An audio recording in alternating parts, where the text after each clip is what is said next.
शिव पुराण कैसे हुई 51 शक्तिपीठों की स्थापना। Welcome back to my YouTube channel. नमस्कार दोस्तों। ब्रह्मा के पुत्र प्रजापति दक्ष की पुत्री सती से भगवान शिव का विवाह हुआ। कुछ समय बाद दक्ष को पूरे ब्रह्मांड का अधिपति बना दिया गया। इससे दक्ष में अभिमान आ गया। वह अपने आप को सर्वश्रेष्ठ समझने लगा। एक युग में भगवान शिव द्वारा खुद को प्रणाम न करने पर दक्ष ने उन्हें अनेक अपशब्द कहे।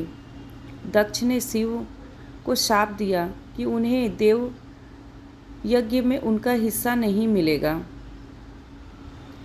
यह सुनकर नंदी ने भी दक्ष को शाप दिया कि जिस मुंह से वह शिव निंदा कर रहा है वह बकरे का हो जाएगा।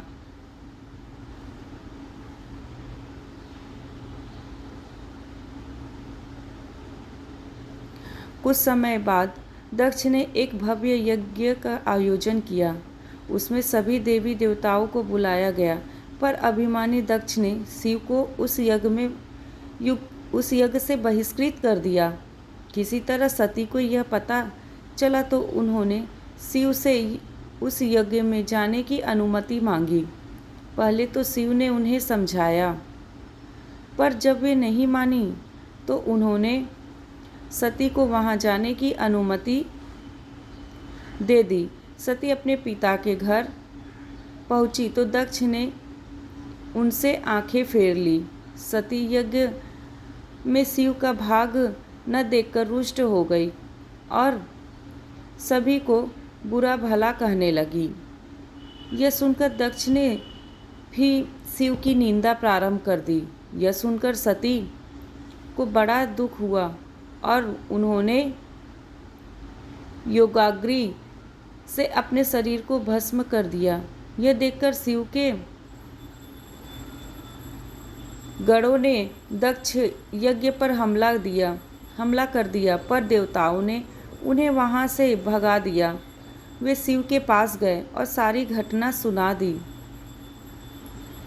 यह सुनकर शिव को बड़ा क्रोध आया। उन्होंने अपनी एक जटा को उखाकर जमीन पर मारा, जिससे वीरभद्र और महाकाली प्रकट हुए।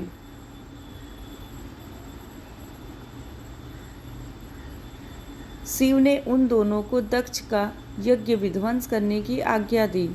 उन्होंने पल भर में ही दक्ष का यज्ञ विध्वंस कर डाला और वीरभद्र ने दक्ष का सिर काटकर उसे यज्ञ कुंड में फेंक दिया। यह देखकर देवताओं में हड़कंप मच गया और उन्होंने शिव स्तुति प्रारंभ कर दी।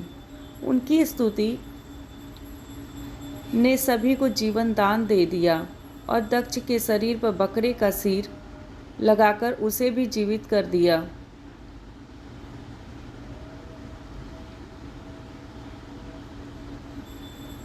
बाद में शिव की अनुमति से दक्ष ने अपना यज्ञ पूरा किया। अपनी प्रिय पत्नी के शव को लेकर शिव पूरे ब्रह्मांड में घूमने लगे। उनके प्रताप से सारी सृष्टि जलने लगी। तब विष्णु ने अपने सुदर्शन चक्र से सती के शरीर के 51 टुकड़े कर दिए। ये टुकड़े जहाँ जहाँ गिरे वहाँ शक्तिपीठों की स्थापना हुई।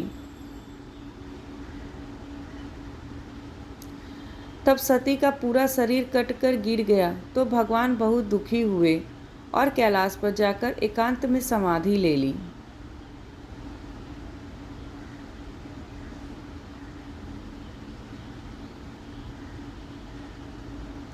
तो दोस्तों, आपको हमारी ये कहानी कैसी लगी, शक्तिपीठों की स्थापना।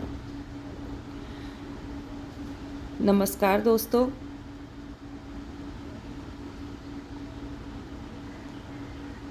Like and subscribe and share और कमेंट करना मत भूलिएगा। धन्यवाद दोस्तों। ओम नमः शिवाय।